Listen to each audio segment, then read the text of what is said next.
नमस्कार। आरपी व्यास क्लासेस में आपका हार्दिक स्वागत है।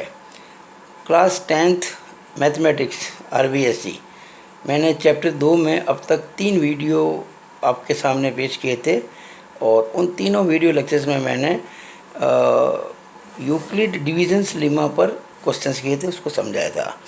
ये जो वीडियो नंबर 4 है, इसमें आज मैं बहुत ही बेसिक जो बातें हैं मैथ्स में काम आती है, HCF and LCM, highest common factor and lowest common multiple, इस पर चर्चा करूँगा। स्टूडेंट्स इनसे रिलेटेड क्वेश्चन कर तो लेते, लेकिन कई स्टूडेंट्स को इसके बारे में पता नहीं है कि बेसिकली ये होते क्या हैं। तो मैं आज इस वीडियो में केवल ये समझाने की कोशिश करूँगा कि इनका अर्थ क्या है, ताकि बाद में कोई से सवाल करने में आपको दिक्कत नहीं आए।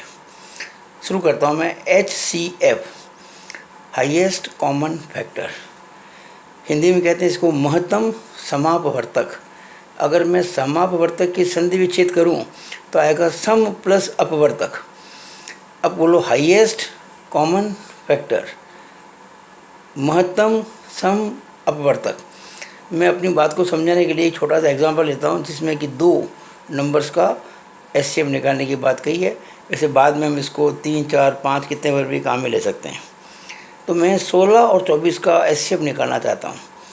तो पहले पता करते हैं कि 16 में किस किस का भाग जाता है, और जिन जिन का भाग 16 में जाता है वो 16 के अपवर्तक कहलाएंगे, 16 के फैक्टर्स कहलाएंगे। तो आप देखिए ध्यान से, 16 में 1 का भाग जाता है 16 बार, 2 का जाता है 8 बार, 4 का जाता है 4 बार, 8 का जाता है 2 बार, 8 दूनी 16, और 16 का जाता है 1 बार, 16 एकम 16, 16 1 जा 16। इसी तरह से 24 में 1 का भाग जाता है 24 बार, 2 का 12 बार, 3 का 8 बार, 4 का 6 बार, 4 6 जा 24, 6 का 4 बार, 6 4 जा 24, 8 का 3 बार, 8 3 जा 24, 12 का 2 बार, 12 2 जा 24, और 24 का 1 बार, 24 1 जा 24। तो ये सारे जो हैं 1 2 4 8 16, ये 16 के फैक्टर हैं या 16 के अपवर्तक हैं। और 1 2 3 4 6 8 12 24, ये 24 के फैक्टर्स हैं या 24 के अपवर्तक हैं। अब हम ढूंढेंगे इनमें से सम कौन से हैं, समान कौन से हैं, कॉमन कौन से हैं, यानी जो इसमें भी है और इसमें भी है। वो मैंने एनसर्कल कर रखे हैं, गोले में कर रखे हैं। 1 2 8 इसमें भी है, 1 2 8 इसमें भी है, बाकी कुछ कॉमन नहीं है, बाकी अलग अलग है। तो मैंने अलग कर दिया इसको ना, 1 2 8 ये हो गया सम अपवर्तक, यानी कि कॉमन फैक्टर्स। अब इन कॉमन फैक्टर में सबसे बड़ा नाम है ना इसका महत्तम, यानी कि हाईएस्ट। इन तीनों में सबसे बड़ा कौन है? 8। तो 8 क्या हो गया? 8 हो गया 16 और 24 का हाईएस्ट कॉमन फैक्टर। तो ये हाईएस्ट कॉमन फैक्टर निकालने का मीनिंग हुआ। हम हमेशा ऐसे नहीं निकालेंगे, ये तो एक बेसिक तरीका है। अपन जब बड़े क्वेश्चन करेंगे ऐसे निकालने बैठेंगे तो बहुत टाइम लग जाएगा, लेकिन अपनी बात को समझाने के लिए, एचसीएफ होता है क्या इसको बताने के लिए मैंने ये विधि अपनाई है। एक और एग्जाम्पल लेते हैं, 12 और 24।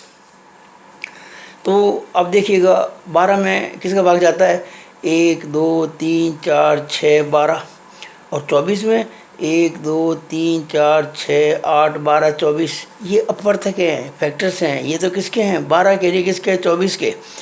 अब इनमें कॉमन तो 1 2 3 4 6 12, 1 2 3 4 6 12 कॉमन है, लिख दिया मैंने कॉमन ये 1 2 3 4 6 12। और इनमें सबसे बड़ा कौन सा है? 12। तो ऐसे हो गया 12।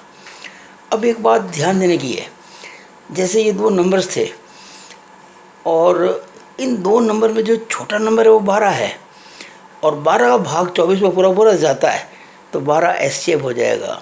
कई बच्चे गलती करते हैं कि सर बड़े की बात करते हैं ना, 12 24 को बड़ा तो 24 है, तो उत्तर 24 होना चाहिए। 12 मतलब 24 बड़ा होता है ना दिखने में, वो कहते 12 कैसे हो गया? तो भाई समझो बात को, हाईएस्ट कॉमन फैक्टर वह बड़ी से बड़ी संख्या है जिसका भाग दी गई दोनों संख्याओं में लग जाए। 2 या 3 या 4, जितने भी इस प्रश्न में हम 2 लिए। हम यह कह सकते हैं कि 8 वो बड़ी से बड़ी संख्या है जिसका भाग 16 और 24 दोनों में बराबर, दोनों में पूरा पूरा जाता है। 8 is that highest number by which 16 and 24 both are divisible. तो ये मैंने आपको एचसीएफ समझाने की कोशिश की है। आगे देखो, जैसे 24 और 12 में 12 छोटा है, और 12 का भाग 24 में पूरा पूरा जाता है, तो यही हो गया इसका एचसीएफ। ध्यान रखिएगा, 3 नंबर हो, 4 नंबर हो, कितने भी नंबर्स हो, कितनी भी संख्या हो, अगर सबसे छोटी संख्या का भाग बाकी सब में जाता है तो जो सबसे छोटी संख्या होगी वही एचसीएफ होगा। इस बात को आप ध्यान में रखें। अभी देखिए 24 16 के अंदर क्या था, इसमें छोटी थी 16, लेकिन 16 का भाग 24 में नहीं जाता था। 24 is not divisible by 16 exactly. तो इसका मतलब इसका एचसीएफ 16 नहीं होगा, कुछ और होगा, वो मैंने निकाल के आपको बता दिया। तो ये आपका एचसीएफ के बारे में था। और अब मैं चर्चा करूँगा एलसीएम के बारे में। नाउ एलसीएम, तो देखिए एलसीएम लोएस्ट कॉमन मल्टीपल। ध्यान रखना, F for factor, M for multiple, lowest common multiple. Hindi में कहें तो लघुत्तम समापवर्त्य। ध्यान से देखिएगा, समापवर्त्य की अगर मैं संधि विच्छेद करूं तो सम प्लस अपवर्त्य, तो लोएस्ट को बोलते हैं लघुत्तम यानी कि छोटे से छोटा, कॉमन को बोलते हैं सम, और मल्टीपल को बोलते हैं अपवर्त्य। अब मल्टीपल में और फैक्टर में क्या फ़र्क है? तो फैक्टर का तो भाग जाता है और मल्टीपल में भाग जाता है। सुनो ध्यान से, फैक्टर का भाग लगता है और मल्टीपल में भाग लगता है, ये का और में का अंतर है। अब हमें जैसे वही एग्जांपल जो लिया था ना पहले 16 और 24 का, इसमें मैं आपको 16 और 24 ले रहा हूँ। अब मैं 16 और 24 के फैक्टर नहीं निकालूंगा, अब मैं 16 और 24 के मल्टीपल निकालूंगा, यानी कि वो संख्या निकालूंगा, वो नंबर्स निकालूंगा जिसमें 16 का भाग जाता है। अब बताओ 16 का भाग किस में जाएगा? तो 16 की टेबल बोल दो, 16 का पहाड़ा, 16 एकम 16, 16 दूनी 32, 16 ती 48, 16 चौक 64, 16 पंजे 80, 16 छः 96, चलता जाएगा आगे इसी प्रकार से। 16 वन जा 16, 16 टू जा 32, इस प्रकार से। इसी तरह से 24 के मल्टीपल, तो 24 का पहाड़ा बोलेंगे, 24 एकम 24, 24 दूना 48, 24 तिया 72, 24 चौके 96, 24 पंजे 120, और आगे भी चलता जाएगा। मैंने कुछ लिए, ये सारे 16 के मल्टीपल हैं, 16, 32, 48, 64, 80, 96, ऐसे कितने मल्टीपल होंगे? इनफाइनाइट, चलते रहेंगे। यानी आप 16 जोड़ दो अगला आ जाएगा, 16 जोड़ दो उसका अगला आ जाएगा, 16 जोड़ जाएंगे। इसी तरह से 24 के मल्टीपल मैंने आपको केवल 5 दिखाए हैं, लेकिन इसके आगे और भी हो सकते हैं इनफाइनाइट। ये 16 के मल्टीपल हैं, ये 24 के मल्टीपल। अब देखते हैं इनमें कॉमन कौन कौन से हैं। तो जो पहला है जो दोनों में आ रहा है ये 48, 48। उसके बाद जो कॉमन दिख रहा है 96, इसमें भी दोनों में। ये तो ये 64 80 इसमें है पर इसमें नहीं है, 72 इसमें उनमें नहीं है। यानी पहला कॉमन जो मल्टीपल है वो है 48, फिर है 96। अब जो कॉमन मल्टीपल होगा वो 48 की टेबल होगी, वो 48 का पहाड़ा होगा। अगर 48 को पहाड़ा बोले तो 48 एकम 48, 48 दूना 96, 48 दिया तो फिर 3 से गुणा करो 48, 3 24, आज की 2, 3 4 12 2 14, 144 आएगा। फिर आगे 48 जोड़ देंगे। तो इस तरह से ये इसके हो गए कॉमन मल्टीपल, सम अपवर्त्य। और कौन कौन से हो गए? 48, 96, 144। इसको फिर अपन आगे गुणा करेंगे, आगे इसमें और 48 जोड़ेंगे तो 192 आ जाएगा, और इनफाइनाइट चलते रहेंगे। दो तो मैंने समझाने के लिए कि आगे और भी होंगे इनफाइनाइट। और ये जो कॉमन मल्टीपल है इनमें लोएस्ट यानी सबसे छोटा कौन सा है? 48। यानी 48 से छोटी कोई संख्या नहीं है, 48 से छोटी कोई संख्या नहीं है, कोई नंबर नहीं है जिसमें 16 का और 24 का दोनों का पूरा पूरा भाग जाता हो। There is no any number less than 48 which is divisible exactly by 16 and 24। तो 16 हो गया, 48 हो गया 16 और 24 का एलसीएम। एक दूसरा एग्जांपल जो मैंने पहले भी लिया था एलसीएम के अंदर, 12 और 24। 12 की टेबल, 12 एकम 12, 12 दूना 24, 12 तेरह 36 करते करते मैंने ऐसे कुछ लिख दिए 72, तो आगे चलता रहेगा। 24 टेबल, 24 एकम 24, 24 दूना 48, 24 तेरह 72, 24 चौके 96, ऐसे चलता रहेंगे। ये हैं 12 के मल्टीपल यानी कि अपवर्त्य।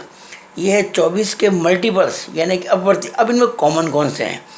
24 दोनों में है, 48 दोनों में, 36 तक उसमें है पर इसमें नहीं है, 12 उसमें है पर इसमें नहीं है, 60 उसमें है पर इसमें नहीं है, पर 72 उसमें भी है और इसमें भी है।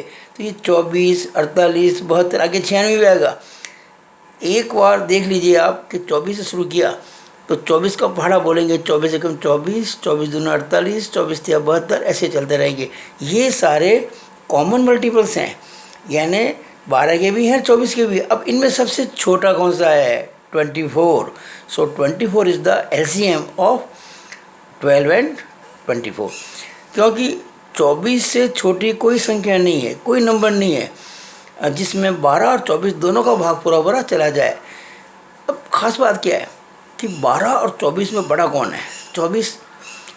इसका मतलब 24 हो गया LCM। ध्यान से देखना, SCM में आता है हाईएस्ट, पर आंसर आएगा 12। LCM आएगा लोएस्ट, पर आंसर आएगा 24। यानी 12 वो हाईएस्ट कॉमन फैक्टर है जिससे ये दोनों डिवाइड होते हैं, और 24 वो हाईएस्ट कॉमन मल्टीपल है जिसमें इन दोनों का भाग जाता है। ध्यान से बार बार कह रहा हूँ, SCF से डिवाइड करते हैं और LCM में डिवाइड करते हैं। ये से और में का चक्कर मैंने बताया था ना आपको, वही है। तो इट इज़ ऑल अबाउट, मैंने इस वीडियो में आपको बहुत अच्छे से समझाने की कोशिश की है कि LCM क्या होता है, SCF क्या होता है। ये बहुत आपके काम आने वाला है। और अगर आपको मेरा ये वीडियो अच्छा लगा हो तो इसे लाइक और मैक्सिमम शेयर करें ताकि औरों को भी लाभ मिले। साथ ही मेरा जो YouTube चैनल है RP व्यास क्लासेस, इसको भी सब्सक्राइब करें ताकि आपको ऑटोमेटिकली मेरे सारे लेक्चर्स वीडियोस मिलते रहें। It is all over about this video exactly. Thank you.